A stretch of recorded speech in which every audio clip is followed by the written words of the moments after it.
in the 50s and 60s, ancient philosophy became a major topic within analytic philosophy, which it hadn't been. Up to then, Plato, Aristotle, and the rest were mostly dealt with in classics department. But what happens was that two people, Gregory Vlastos in America and Gwilym Owen in England, actually made a revolution and argued convincingly that these people were, in some sense, our contemporaries. The way they did it, especially Vlastos, is to say they're asking the same questions as we are, but their answers are not as great as ours.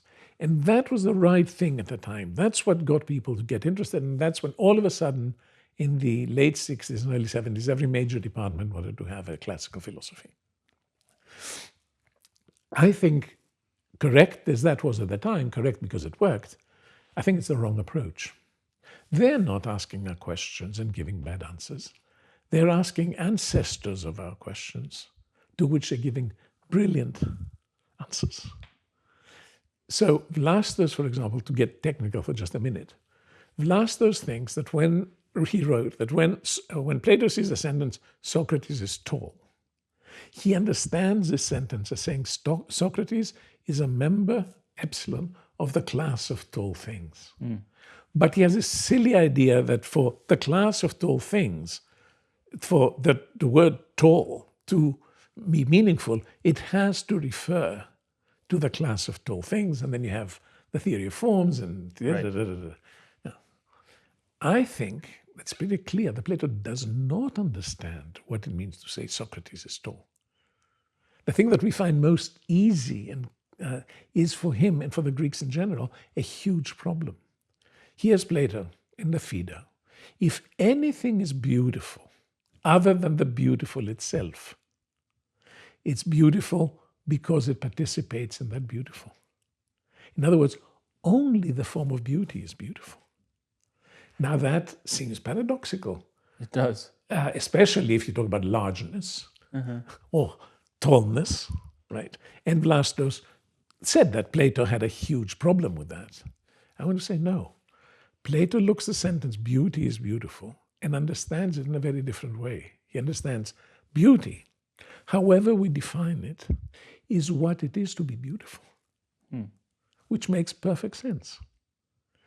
The trouble is that if that's what it means, how can I say that Socrates and Alcibiades are both beautiful? Because if is beautiful is understood as is what it is to be beautiful, you have Alcibiades is what it is to be beautiful. Socrates is what it is to be beautiful. But Alcibiades is not Socrates. Right. So what it is beautiful is not what it is beautiful. Right.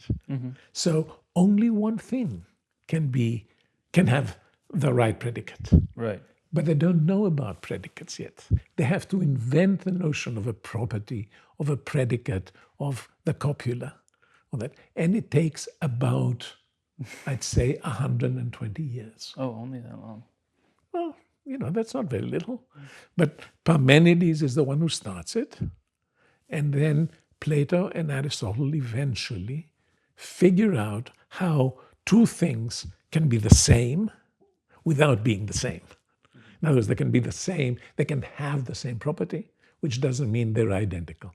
But that, which for us is absolutely elementary, was something that took over a century to decide. And one of the reasons for studying those people is not so much to find out what their views were, is to find out you can learn about philosophy from the way they dealt with those very, if you want to say, primitive issues in what I think is an absolutely brilliant way. That's a different way of looking at the history of philosophy.